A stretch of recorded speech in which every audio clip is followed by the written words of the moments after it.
Coraje. Coraje. Coraje. Coraje. Coraje. Coraje. Coraje. Coraje. Coraje. Coraje. Coraje.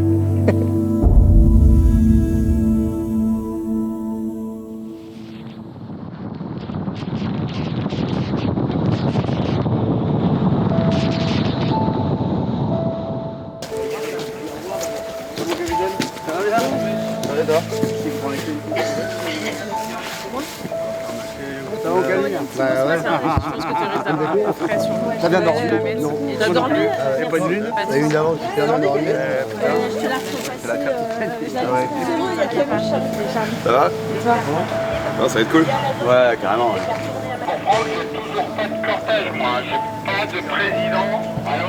Bah, c'est pas le président. Ouais, autant Un petit café, moi. Je sais pas, il y a des cafés. Moi.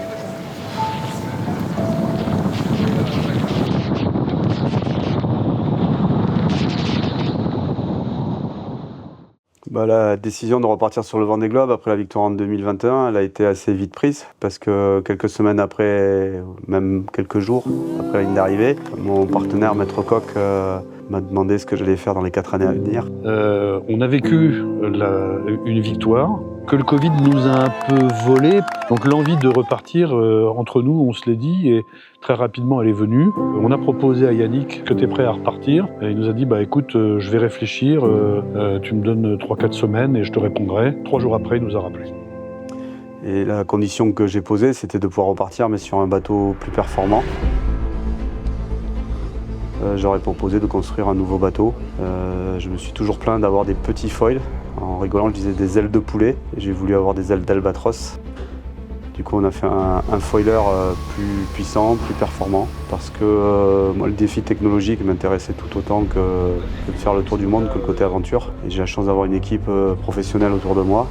Et ensemble, on a passé quasi un an à réfléchir, faire dessiner par des architectes, construire ce bateau et ensuite le mettre au point pour le Vendée Globe. Ce qui a été étonnant et extrêmement surprenant, c'est la construction de ce bateau. Parce que on imagine qu'on a un bateau qui fait 18 mètres et quelques de long et tout est construit à la main. Donc ça, c'est assez fascinant. Une mise au point d'un prototype comme un IMOCA, c'est des bateaux qui sont très complexes. Donc la mise au point est longue, difficile. Du coup, nous, il nous a fallu un peu plus de temps que d'autres écuries pour mettre au point. Oui, alors ça a été vraiment la grande découverte. On s'y attendait pas du tout. Parce qu'évidemment, Yannick nous avait habitués à des situations faciles, parce qu'il avait récupéré un bateau qui était un bateau bien réglé, bien rodé, qui avait déjà fait un tour du monde, plusieurs transats. Donc globalement, tous les défauts de jeunesse étaient totalement réglés, gommés. Et c'est vrai que là, on a eu on peut dire des déconvenus parce que on s'est aperçu que c'était pas si simple, parce qu'il y avait des défauts de jeunesse. L'avantage, c'est la qualité de l'équipe que Yannick a autour de lui, où on voit des gars qui ont un CV long comme le bras, de l'expérience, et qui, avec sérénité, prennent les problèmes et les traitent un par un.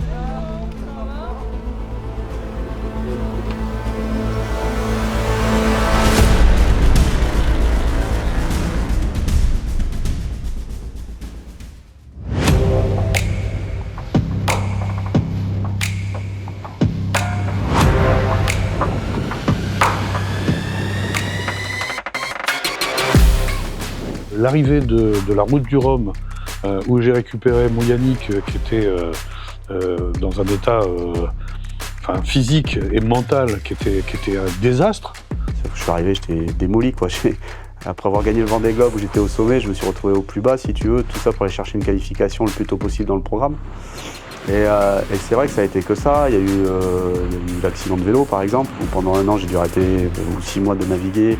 Où physiquement, je ne savais pas si j'allais être en état pour repartir à faire du sport de haut niveau. Je me suis dit, waouh, putain, mais je crois même que je lui ai dit à un moment donné, on s'est revus quelques jours après, et je lui ai dit, tu sais, Yannick, si tu veux arrêter, je le comprendrai. Et puis là, Yannick, ça l'a piqué parce qu'il a dit, ah mais non, attends, moi je suis parti sur ce projet, j'irai jusqu'au bout.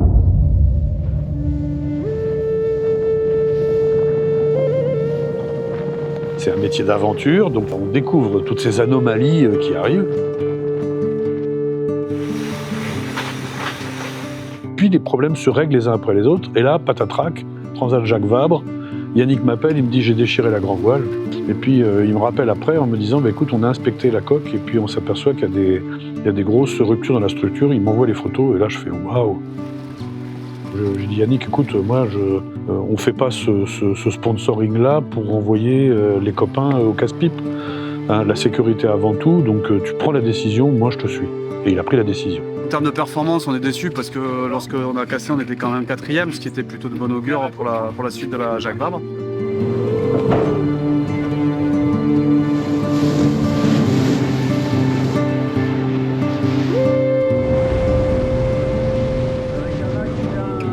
Et puis après, heureusement, la Transat CIC, comme tu disais, la Transat CIC, là, ça performe. Quoi. Là, il fait la course dans les 3 premiers, on voit que ça envoie du bois, et puis on se dit, bah finalement, ça y est, le bateau, il commence à être fiabilisé.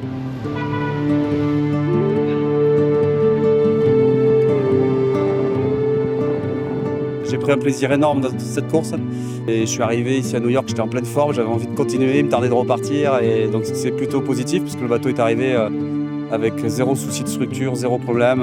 J'ai eu quelques petits soucis sur les descentes de foile mais c'est rien du tout. Et ces courses-là, elles sont vraiment bien pour justement mettre au point ça et avoir un bateau vraiment prêt pour le tour du monde. Donc je suis très content, ça m'a rassuré. Ouais.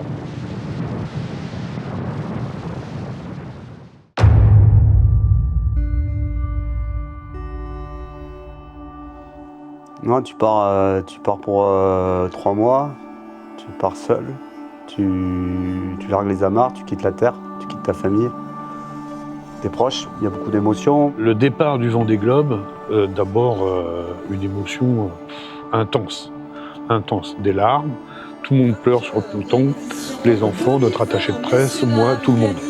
Donc c'est vrai que c'est la séparation, c'est ce moment de séparation où on se dit mais qu'est-ce qui va se passer ? Et puis après, moi, très rapidement, je me suis dit, ouais, bon, Tour du monde, il l'a déjà fait, le bateau, il est top, il a été éprouvé, on a vu, voilà, il y a eu pas mal de choses à faire qui y sont calées, ça va bien se passer. Je pense que déjà, sur les images, tu vois mon regard, je suis déjà plus là, quoi. J'ai déjà dit au revoir à tout le monde il y a bien longtemps. Mon esprit est déjà ailleurs. Je réponds aux questions des journalistes, je réponds aux proches, mais je suis... Physiquement, je suis présent, mais mentalement, je suis très très loin déjà, quoi. Et je me coupe de ça pour pas être envahi par l'émotion, ni par la peine, ni par la joie, ni par les larmes, ni par 0 émotion, quoi. Pour pas que ça influe sur ma façon de faire, parce que devant nous, on a quand même le départ, qui est déjà un moment difficile, techniquement, c'est-à-dire partir au milieu de 40 bateaux en IMOCA, les manœuvres, t'as peur de l'accident, t'as peur de toutes ces choses-là, donc tu dois te concentrer pour prendre un départ. Il faut surtout pas que ces émotions-là viennent te faire rater une manœuvre.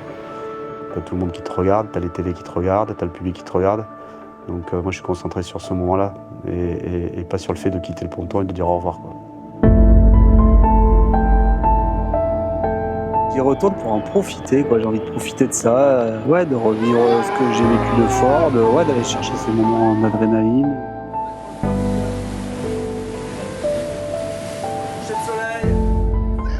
Et de beauté, quoi, parce que c'est beau, quoi. Le Vendée Globe, c'est beau, quoi. Les images que j'ai en tête, que j'ai déjà presque oubliées, t'imagines ?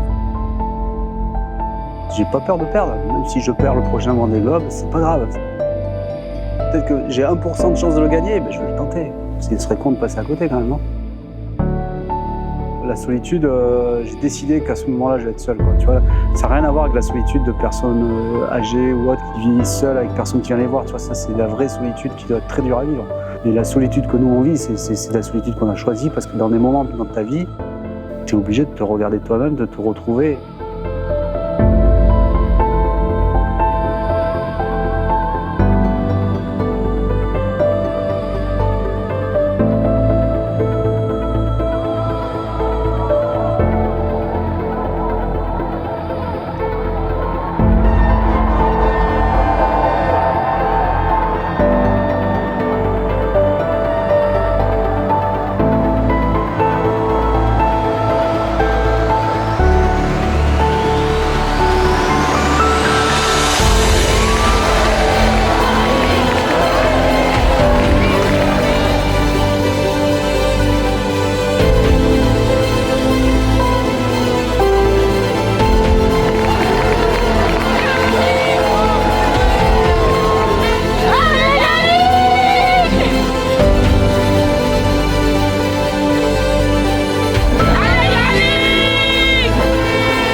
3, 2, top, départ, Vendée Globe 2024. Vous partez sur une course mythique, l'Everest des mers. On vous souhaite bon vent, on vous souhaite beaucoup de plaisir sur l'eau. C'est la légende qui continue de s'écrire et de se vivre. De la part du comité de course, c'était un bon départ. C'était un bon départ. Il n'y a pas de pénalité. Bon vent à tous. Ça y est, on est enfin parti. Ça a été très très dur comme départ avec pas beaucoup de vent. On est resté vraiment collé sur la ligne. Et puis là, ça y est, ça commence à glisser. Ça fait plaisir.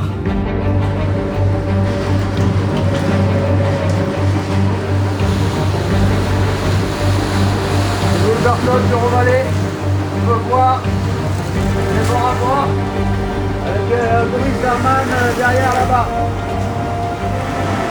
Voilà, et ça fume toujours sinon. Cap Finistère, c'est un passage compliqué. Il faut faire des choix, passer à l'intérieur de la zone de trafic maritime près de la côte ou à l'extérieur. Moi, je suis parti plutôt à l'extérieur. Et le vent monte très fort. Je réduis au fur et à mesure mes voiles de portant et je dois faire 2 sorties de route avec le bateau qui font que déjà le pilote automatique en redressant la barre et j'entends mes mèches de safran craquer. Et je pense que ça a été le début des problèmes après qui m'ont accompagné jusqu'au Cap Horn. Je suis en train de changer des descentes de foil que j'ai cassées depuis le Portugal. C'est vrai que ces descentes de foil aussi m'ont posé des soucis régulièrement pendant toute la course puisque je crois que j'ai dû les changer 5 fois sur le tour du monde. On a réfléchi à des plans B pour permettre à Yannick de pouvoir naviguer quand même avec ses foils qui sont quand même le turbo du bateau, on va dire, parce que si le bateau navigue sans ses foils, c'est vraiment comme une voiture de course sans son turbo, quoi. Mais comme tout était bien préparé en amont par mes équipes, c'était assez facile à faire. C'était un peu handicapant dans le fonctionnement du bateau, mais je m'étais entraîné, habitué à fonctionner comme ça, quoi. Et voilà, ça m'a un peu freiné dans ma progression. Et je suis quand même arrivé à rester dans le match. Donc voilà, c'est le début du Vendée Globe, ça. Les emmerdes, les réparations. Allez, ça va le faire.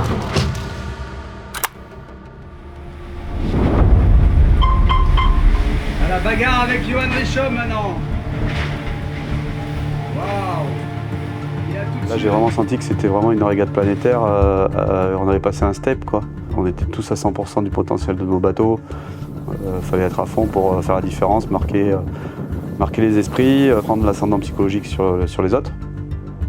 Et du coup, ouais, ça m'a surpris un peu qu'on soit tous capables de tenir ces niveaux-là, de vitesse et d'engagement. Il y en a toujours un qui va arriver à faire mieux que l'autre, qui va arriver à passer, qui va arriver à aller plus vite, qui va arriver à faire un record, qui va arriver à avoir quelques heures d'avance qui va pouvoir faire la différence.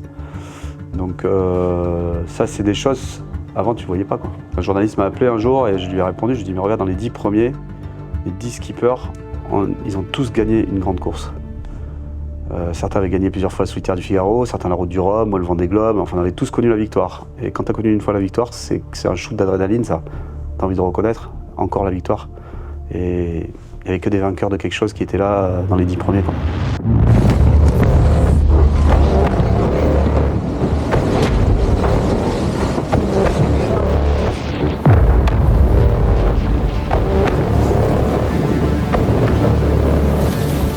Vous vous rappelez, il y a 4 ans, je vous disais, je vous parlais d'un sanglier à bord. Eh ben, ça a changé, on va changer d'animal. Là, pour faire du foiler, il faut savoir vivre comme un singe accroché aux branches. Tout le temps tenu au poignet.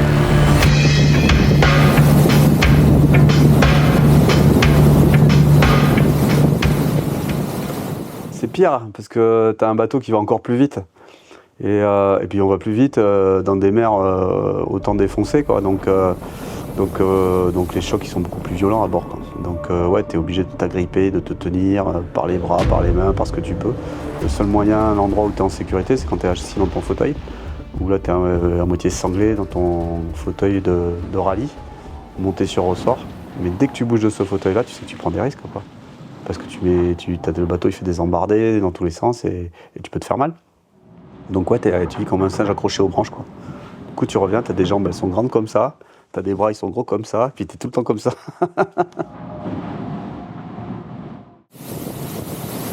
même pour aller faire les besoins de la vie courante, je veux dire, te faire un café, aller aux toilettes, ça devient ultra compliqué et ultra dangereux. C'en est inhumain, quoi. Et non, tu te dis stop, c'est fini, je fais plus ça. Et c'est marrant parce que quand tu reviens à terre, tu t'en rappelles, mais bon, ça paraît, ouais, c'est bon. Alors qu'en mer, tu te dis non, mais c'est pas possible de vivre comme ça. C'est beau, mais c'est chaud. Allez. Bonne soirée.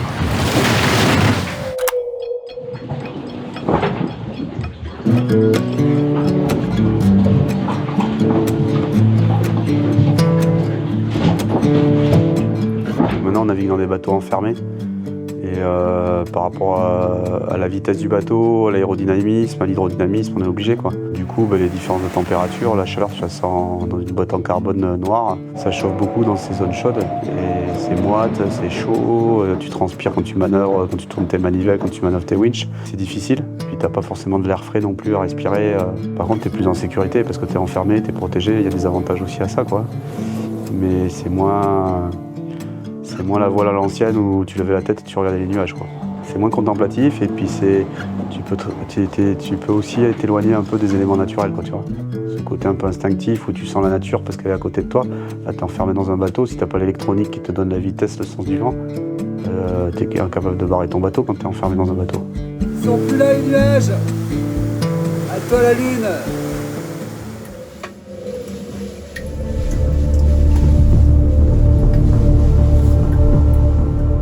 Sous la quille pivotante, on a des carters pour fermer l'axe du pivot de la quille, quoi. Le carter là, il s'est arraché par la pression de l'eau, quoi. Et du coup, j'avais une pression énorme dans le puits de quille, là où la quille pivote. C'est un volume de plusieurs mètres cubes. Et l'eau rentrait là-dedans par pression. Et les soufflets qui viennent faire l'étanchéité sur le vérin qui fait basculer la quille des deux côtés, il n'est pas calculé pour cette pression d'eau-là, quoi. Normalement, cette boîte-là, quand on navigue, elle est vide. Parce qu'il y a un effet de succion, d'aspiration avec la vitesse. Donc il n'y a jamais d'eau qui reste dans cette boîte-là. Donc du coup j'ai essayé de réparer du Sika, machin et tout. Donc ça c'est du temps aussi de fatigue parce que pendant que tu fais ça, tu te reposes pas. C'est compliqué, le bateau il tape dans tous les sens, t'as le Sika plein les mains, t'as de la flotte, l'eau était froide dans les mers du Sud. Et toutes les 4 heures, nuit et jour, il fait que je mette mes pompes électriques là-dedans, quoi. Tout le temps que tu passes à bricoler sur ton bateau, tu le passes pas à faire de la météo, de la stratégie, à régler tes voiles et tout ça. Donc ton bateau n'est pas à 100% de son potentiel. Alors que les autres, en attendant, s'ils bricolent pas, ils sont attaqués pour faire avancer. C'est chaud, c'est chaud, c'est chaud.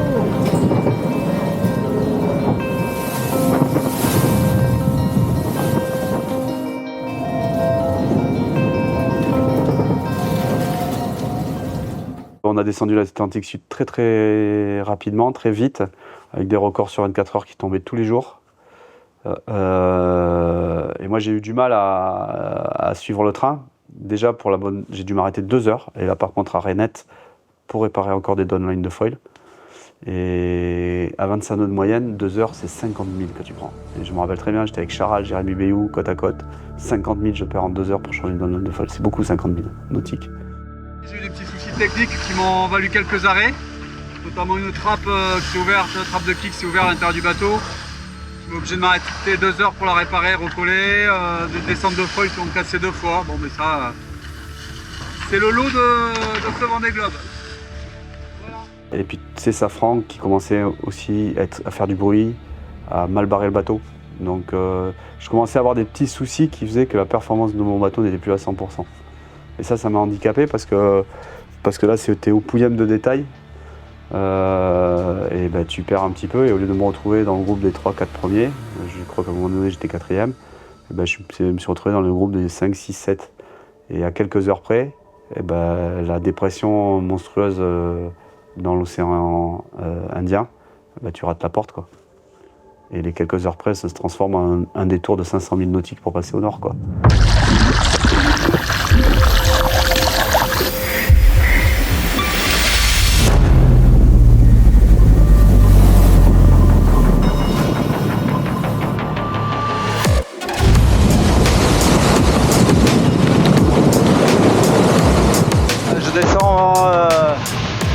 Vers la zone des glaces. Après une semaine compliquée, on a eu une grosse dépression à gérer. Autant les 2 premiers ils ont pu passer devant, dedans, mon timing c'était pas jouable, donc j'ai dû faire un peu le tour en me rallongeant la route. Par contre on a évité le plus gros de la dépression, même si on a eu quand même 40 nœuds et 7 mètres de mer.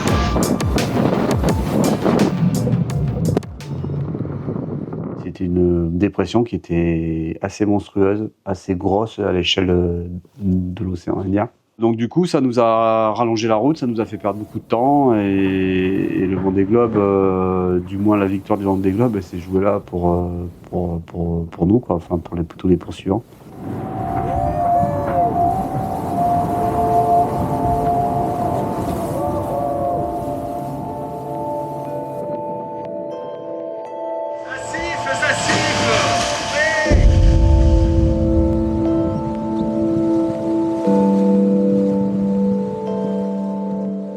Moi, je pense que c'est vraiment pour vivre les moments d'adrénaline qui sont hyper courts, quoi.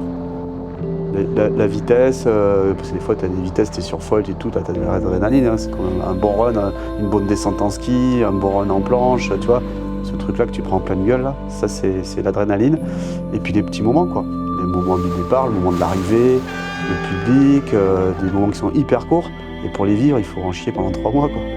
Je suis sûr qu'il y a de ça beaucoup, quoi. Et que le cerveau, en fait, se rappelle de ça, et puis le reste, il le zappe tellement ça a été bon. Bah, c'est un shoot, hein, de manière, comme un bon shoot d'adrénaline.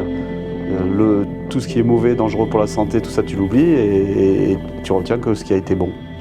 Donc tu fais d'énormes sacrifices pour vivre 2 minutes d'entrée dans le chenal des Sables d'Olonne, par exemple, avec tous les gens qui hurlent ton nom, et pour partager avec eux, voilà. Les souvenirs, c'est ça, quoi.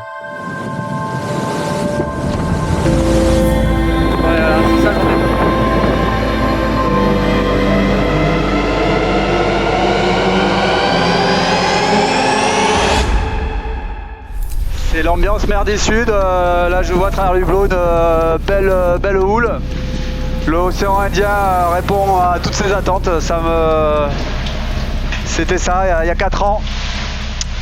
Je suis pas déçu, je retrouve un peu les mêmes conditions difficiles de cet Indien. Ouais, j'ai calmé un peu le jeu parce que j'ai vraiment les paliers qui font beaucoup de bruit.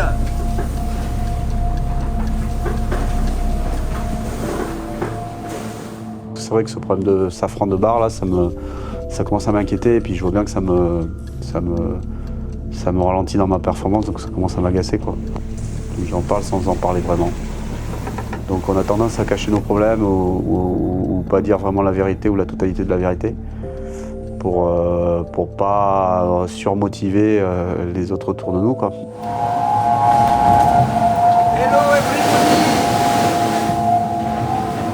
Et dimanche matin, tout va bien. Vous entendez le bruit permanent des foils, au petit-déj, avec mon ami le chauffage électrique.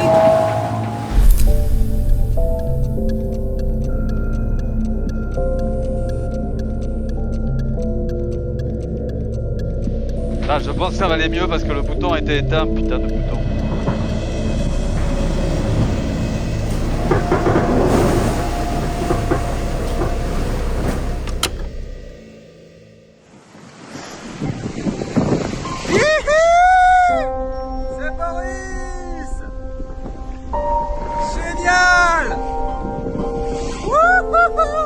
C'était un moment génial, pourtant ils m'ont rattrapé, donc j'aurais dû avoir les boules quand même.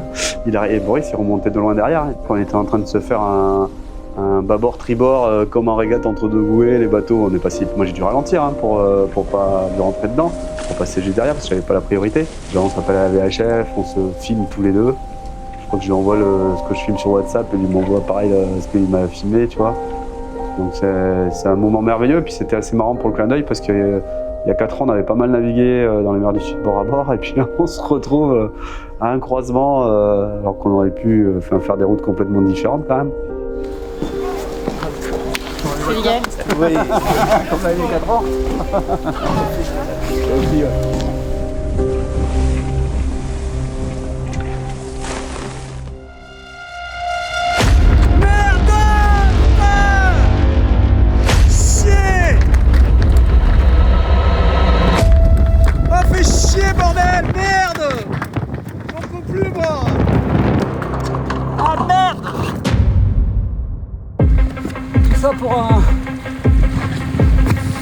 une drisse de hook qui est lâchée quoi.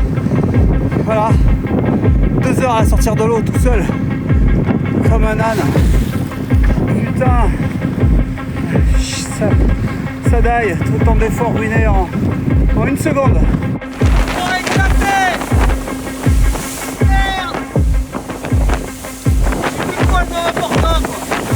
Et les problèmes se sont enchaînés, quoi. C'est le J0, là, il tombe à l'eau sur le foil, pareil, aux alentours du 23-24 décembre. En fait, j'avais pas eu de problème majeur, enfin, à part mes problèmes de barre, là, qui faisaient que augmenter. Et puis, d'un seul coup, tu arrives à un moment de non-retour où les problèmes se sont enchaînés les uns après les autres, tous les jours. Ouais, tout est bien connecté, hein. Les barres sont connectées. Et ça prend, là. Tu vois, je peux bouger. Il tourne, là. Il n'y a pas la avec l'intérieur, j'ai l'impression.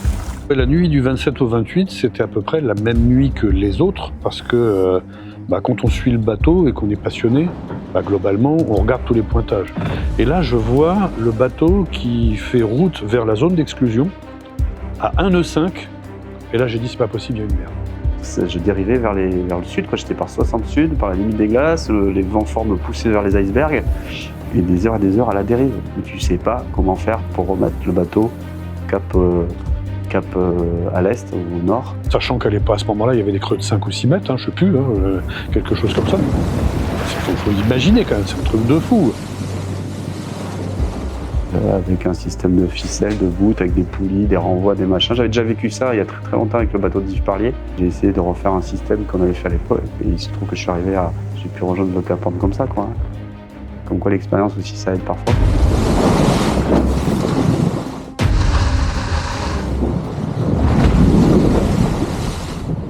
Sur le pont, ce palonnier, il est fixé par 10 vis qui sont là, à la pièce titane qui est dessous, d'accord ? Et en fait, à force de forcer la barre, ça a cisaillé toutes les vis là, et ce qui fait que cette pièce-là, elle tournait, mais plus la pièce dessous. Donc là, j'ai vu avec l'équipe, en un plan Stan, que toutes les vis étaient cisaillées, donc c'était pas réparable, j'avais pas le matériel à bord. Tu pouvais tourner ta barre, enfin bouger ta barre à l'intérieur du bateau, sans qu'il se passe rien sur cette partie-là, donc ça n'agissait plus sur les safrans. On s'appelle pas longtemps après, puis là je dis Pépère, ça c'est un truc, il faut le faire sur l'établi, tu vas pas faire ça en naviguant, et certainement pas avec des creux de 5-6 mètres. Il m'a dit de toute façon, moi je vais passer le Cap Horn, je veux passer le Cap Horn en course, mais on va devoir prendre des décisions. Ouais, c'est là où tu sors de ta zone de confort et le fait de te dire je suis en autonomie totale parce que je dois me débrouiller tout seul, quoi. Et t'as beau dire j'ai une assistance technique à terre au téléphone et tout, ça fait pas le truc, hein. Parce qu'au final c'est toi qui vas devoir bricoler ton système pour pouvoir ramener ta peau, quoi. Donc c'est là où tu es en solitaire et sans assistance. Il n'arriverait pas à réparer en naviguant tout seul, c'est trop dangereux, donc il fallait prévoir une escale technique. C'est la première fois d'ailleurs que Stan, mon boat captain, il me dit là je vois vraiment pas comment faire. Ça fait 8 ans qu'on bosse ensemble et c'est la première fois que j'entends ça au téléphone. Et c'est vrai que ni lui ni moi on voyait comment faire et du coup après tu appelles la direction de course, tu leur expliques que ça va s'arrêter et puis voilà, quoi. On va faire une escale technique à Ushuaia, j'ai un bateau qui est cassé. Ça a été une sacrée épreuve et j'aurais fait les 3 caps. Et je dois abandonner le Vendée Globe maintenant pour réparer. C'est comme ça.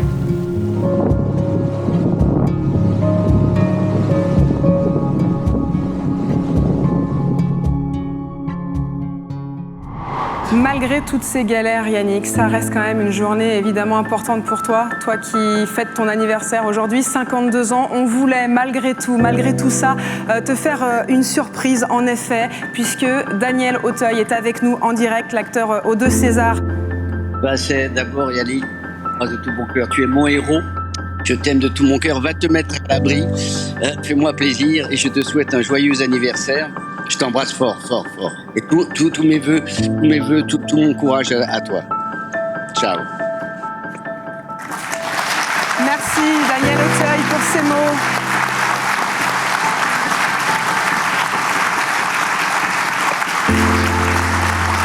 Yannick, il y a aussi évidemment le public des Sables d'Olonne qui est là pour toi, que tu ne vois pas mais que tu entends. Et qui est là aussi pour toi. Yannick, on t'embrasse. vous remercie beaucoup parce que y a des moments difficiles, c'est pas simple le Vendée Globe. Hein. Mais bon, c'est pour ces images-là que ça vaut vraiment le coup d'être là, de le faire parce que dans nos galères, on a quand même plein de petits bonheurs à vivre avec les albatros derrière qui suivent le bateau. Ouais, merci quoi, merci parce que c'est ça, la récompense elle est là quoi.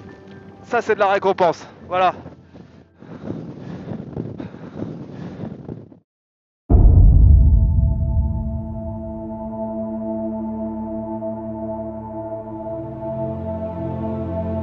Coraje. Coraje. Coraje.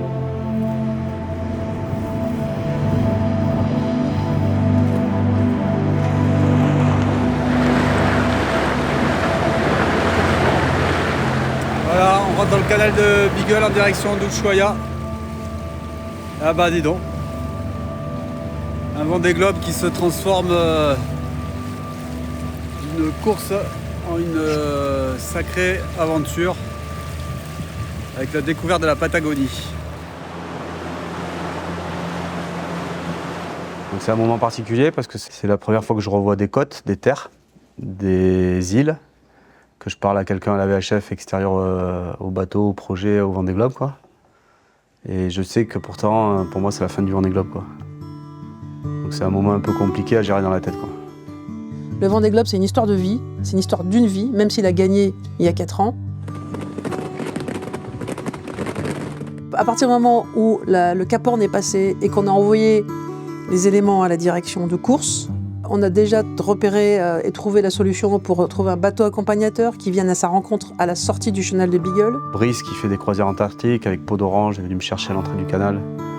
Et quand on s'est retrouvés, ça a été génial, il m'a mis un équipier à bord. Après ça a tourné, 2 équipiers. Parce que je voulais pas faire ce canal seul parce que c'est 12 heures de navigation au milieu des îles et des cailloux et je sentais bien que fatigué, je pouvais faire des bêtises et notamment aller me mettre sur une falaise. D'ailleurs c'est passé de près. À 7h du matin, donc le 29 décembre, oui c'est ça, le 29 décembre, coup de fil de Stan, qui m'appelle et qui me dit « Mais Anne, Yannick répond pas, je viens de recevoir un message de Brice, il va sur les cailloux. » Donc du coup, je décide d'appeler sur un autre système téléphonique qui fait plus de bruit. Et ça l'a réveillé. Et là, il me répond tout de suite « Ah ben heureusement que tu m'appelles !» Panique générale et il était à moins d'un mille d'un gros caillou qui était sur sa trajectoire. Et du coup, il a redressé la barre et après quelques heures, il a pu enfin rentrer en contact avec Brice. C'est les premiers hommes que je vois, c'est le lever du soleil au milieu de ces rochers, c'est les baleines qui soufflent, c'est... Ouais, t'en prends plein les yeux là. Là c'est d'une beauté rare et puis un moment qui est quand même hyper émotionnel quoi.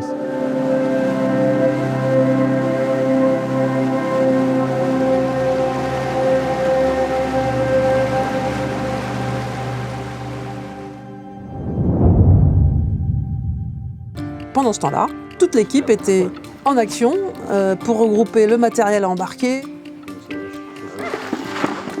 Ils sont en train de tout organiser, le matériel à amener pour réparer, avec tous les problèmes de douane à gérer, ramener de la résine, du carbone, les pièces pour réparer. Rapatriement de tout le monde sur La Rochelle pour un départ le lendemain matin vers Ushuaïa. Ça a le ciré quoi, ça fait. T'as pris un ciré en été pour aller en été à Ushuaïa. À tout à l'heure. Et là j'ai un petit comité d'accueil sympa de quelques touristes français qui avaient suivi le Vendée Globe et qui venaient faire des croisières en Antarctique. Donc ça fait chaud au cœur quand même parce qu'ils ont suivi, ils sont hyper contents eux de me voir. Moi je suis hyper triste d'être là parce que je dois pas être là normalement. Et mon équipe arrivera le lendemain. Je rêvais de venir à Ushuaïa mais pas comme ça. Pas comme ça. Donc, bon. Là-dedans ça s'est passé, je vais pas trop raconter en fait. Je dis que j'avais pris un coup d'écoute, mais ça s'est pas vraiment passé comme ça. J'ai un renvoi sur ce qu'on appelle l'outrigger, c'est les barres de flèche qui vont à l'extérieur du bateau, là, qui a cassé. J'avais pas de moyen pour aller le chercher, j'avais plus de gaffe à bord. Il fallait que j'aille au bout de la barre de flèche en fait. Donc j'ai mis mon harnais de sécu, je me suis attaché avec ma longe. Je suis allé au bout de la barre de flèche, mais je te dis ça, il y avait encore, le bateau, je l'ai pas arrêté, ça allait vite, il y avait 30 nœuds, donc au-dessus de la mer. J'ai attrapé ce bout-là, comme il te faut tes mains pour te tenir, pour revenir en arrière, j'ai mis le bout dans ma bouche. Et en revenant, j'ai glissé et j'ai basculé à l'envers. Heureusement que j'avais mon harnais qui m'a retenu, mais là, t'es suspendu au-dessus de l'eau. Et le bout s'est tendu. Et du coup, c'est comme si tu mettais dans une porte pour arracher une dent, c'est un enfant. Et là, ça m'a décapsulé la dent, quoi. Mais bon, la dent, j'ai gardé dans la bouche. Et surtout, ce qui m'intéressait, c'est de pouvoir revenir à bord du bateau le plus vite possible, parce que ça va vite dessous. Et ouais, donc c'est un peu un accident à la con, quand même. Mais non, j'en étais pas hyper fier de ça. Heureusement que j'étais attaché.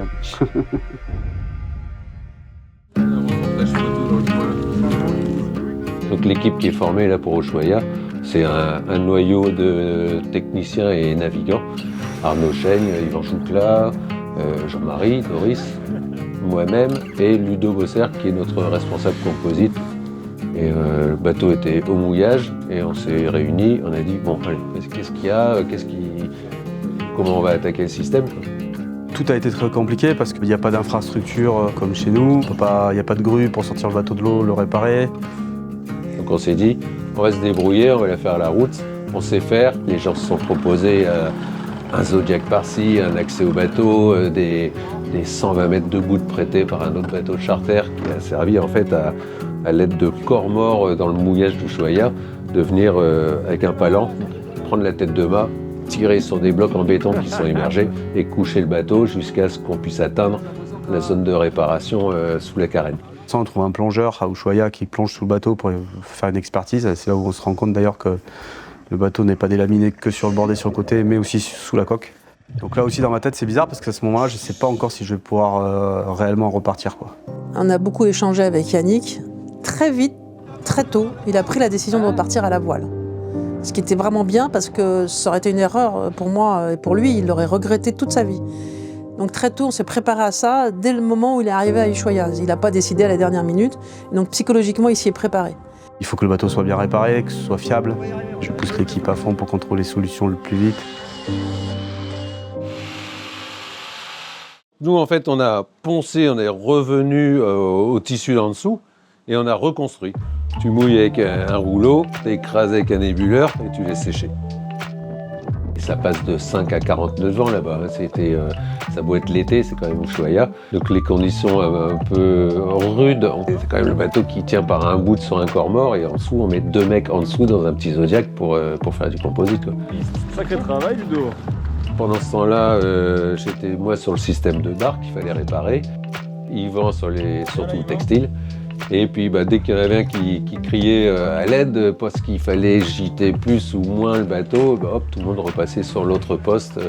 Une bonne symbiose d'équipe quoi, qui s'est montée toute seule sans rien demander, quoi. Les gars étaient à fond, quoi. C'est quand même exceptionnel.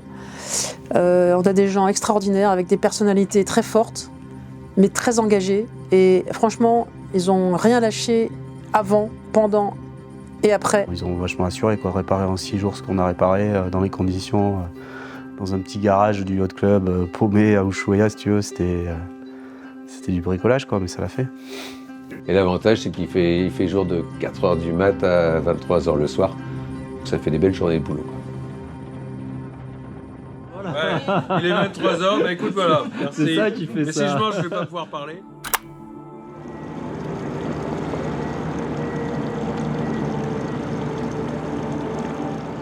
On a été dans la performance jusqu'au bout du 50e et quelques jours.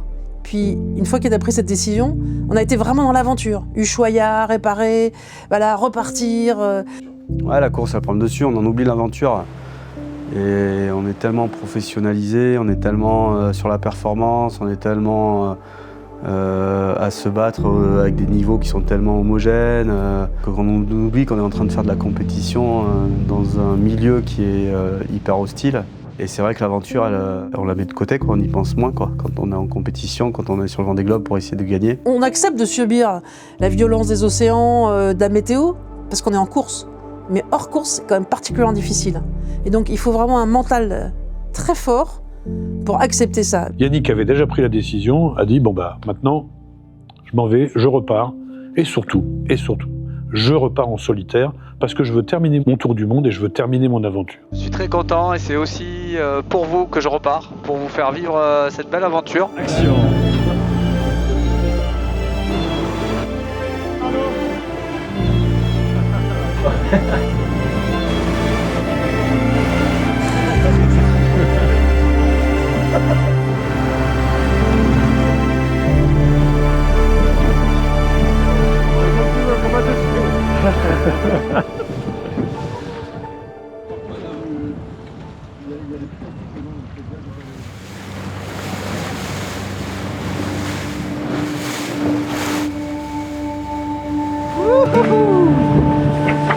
beau! Et pourquoi s'obstiner? Et pourquoi repartir? Et pourquoi bousculer tout le monde pour y retourner le plus vite possible, rejoindre les autres coureurs, continuer, comme si on n'était pas disqualifié? Pourquoi? Pour rien? Non, pour tout. Pour la fidélité à ses choix de vie, pour l'hommage à ceux qui y ont cru, qui ont financé, construit, travaillé, rêvé avec moi. Pour le principe de ne pas baisser les bras. Pour le bonheur de continuer à se battre ou à jouer dans les mers du Grand Sud. Pour l'honneur des capitaines qui jamais n'abandonnent leur navire. Pour enfin que la vie continue. Pleine, dense, parfois amère, parfois caressante.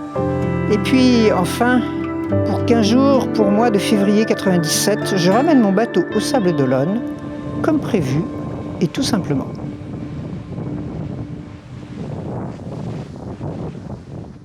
Et c'est vrai que tu te poses plein de questions. Pourquoi repartir hors course? À quoi ça sert? Quel est le but de tout ça? D'ailleurs, à ce moment-là, je reçois un très beau texte d'Isabelle Autissier pour l'honneur du capitaine, qui a vécu un peu la même chose que moi il y a quelques années. Elle a vécu sur ses différents tours du monde des casses aussi, notamment un où je crois qu'elle casse son safran, qu'elle répare et qu'elle est obligée de repartir, enfin qu'elle repart en course. C'est la première femme, je crois, à boucler le tour du monde, mais c'est hors course. Et de toute manière, hein, le capitaine il doit ramener son bateau, hein, quoi qu'il se passe, quoi. D'où pour l'honneur du capitaine. Et c'est vrai que c'est un beau texte qu'elle a écrit et qui me motive et qui me fait comprendre que je suis pas le seul de toute manière à avoir vécu cette situation-là.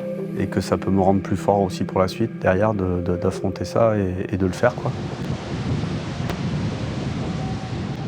À ce moment-là, le premier du Vendée Globe n'est pas encore arrivé, il est en course. Hein. Et voilà, j'ai plusieurs objectifs de groupe de bateaux à essayer de rattraper, et je me cale là-dessus, quoi. Je me rends pas compte qu'il y a 4 semaines de mer, 8000 milles nautiques à faire. Et après avoir réparé, j'ai décidé de reprendre la mer pour boucler ce tour. Pour moi, pour tous ceux qui me suivent et pour tous ceux qui m'accompagnent comme vous. Je pense même pas au fait d'être en course ou hors course, c'est pas grave ça. Je suis reparti de suite en mode compète. Parce que je me retrouve en solo, à armes égales avec les autres, donc voilà, donc j'ai pas envie de prendre mon temps pour rentrer au Sable d'Olonne, j'ai envie d'arriver vite et puis d'essayer d'aller plus vite que les bateaux autour de moi. Donc un IMOCA, c'est pas un bateau de croisière, hein, donc il faut le faire marcher.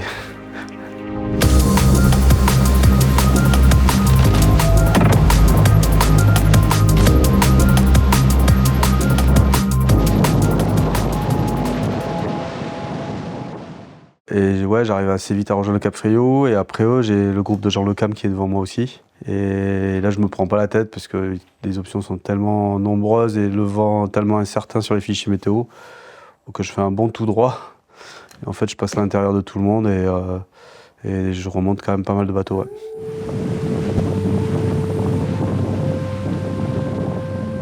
Bah ouais, c'est toujours dur de voir les premiers arriver parce que tu sais que pour eux c'est terminé. En plus, il y a l'arrivée, la fête de l'arrivée et tout, et puis toi t'es encore en mer à continuer. Donc tout ça, quand t'es compétiteur, c'est dur de savoir que les premiers arrivent et que toi t'as pas terminé ta course. Ouais, bien sûr qu'il y a la frustration, bien sûr, hein. Je suis pas à ma place. Depuis que les premiers sont arrivés, si tu veux, je peste sur le fait que moi je devais être là, quoi. L'impression de ne pas être à ta place, de dire voilà, quoi, je devrais être en train de batailler pour ces places-là et pas pour ce que je fais maintenant, quoi. Je devais être dans ce groupe-là, je devais être dans le groupe avec Jérém, avec Paul Meillat, avec Justine, avec Thomas. Je devais arriver avec eux, quoi. Si j'avais pas eu cette escale forcée à Ushuaia, donc ouais, je fais tout pour aller vite sur la ligne d'arrivée et puis pour l'envisager le plus tôt possible, ouais. Vainqueur de la 10e édition, Charlie Dayan. Je félicite Charlie parce que je sais le travail qu'il a fait, qu'il a donné pour arriver à gagner ce Vendée Globe. Ça fait 4 ans que tous les jours il pense qu'à ça, qu'il prépare son bateau pour ça, que l'histoire entre nous deux qui s'était passée il y a 4 ans lui avait beaucoup pesé aussi. Charlie, ça reste un grand marin et qui s'est donné les moyens d'aller au bout de ses objectifs sportifs. Et bravo à lui. Bravo à toi, il y a 2 vainqueurs sur ce Vendée. Voilà, c'est un juste retour des choses, je trouve. Parce qu'il y a 4 ans, il a coupé la ligne en premier, je gagne le Vendée Globe. Et je lui avais dit d'ailleurs, en lui remettant, quand on m'a remis le trophée, je lui avais dit le prochain, c'est toi qui le porteras. Et voilà, l'histoire est bien faite.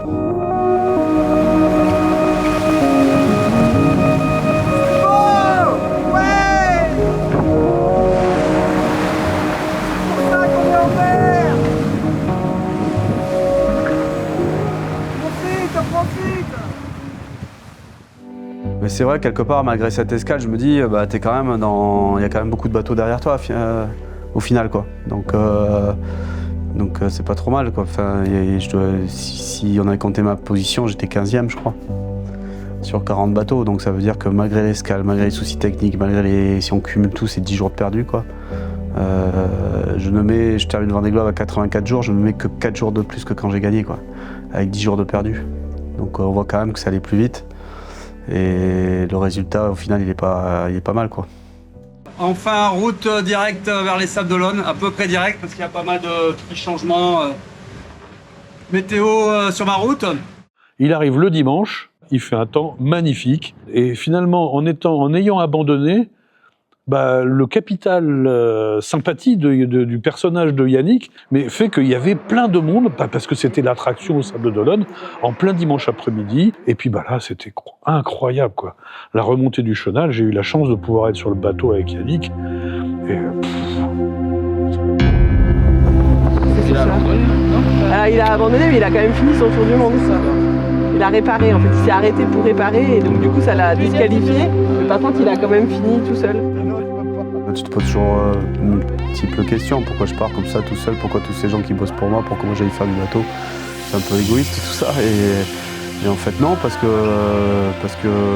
bah, tu te rends compte que t'as embarqué avec toi à bord plein de monde, quoi. Et puis en plus de les embarquer, t'as partagé avec eux, tu les as fait vibrer, ils ont pleuré, ils ont rigolé avec toi, ils ont vécu le Vendée Globe, ils ont vécu tes galères, ils étaient à côté de toi, et cette notion de partage et de partager ses rêves, c'est bien de réaliser ses rêves, de s'accomplir, mais si tu t'accomplis en emmenant les autres avec toi qui n'ont pas l'occasion de le faire, c'est là où ça devient génial, l'histoire.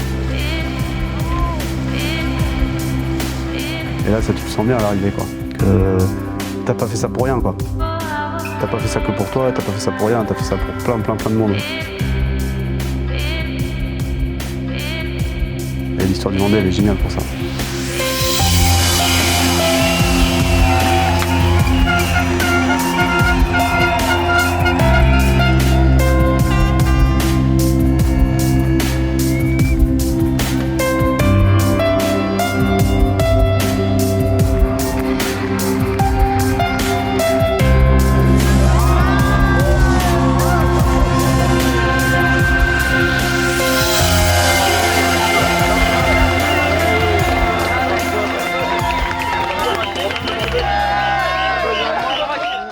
Et c'est pour ça que je dis quelle satisfaction quand j'arrive au Sable d'Olonne avec tout le monde qui m'attend et ce Chenal.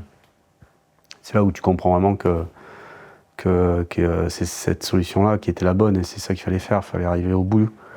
La course, pas la course, ce qui était important c'était l'aventure, quoi.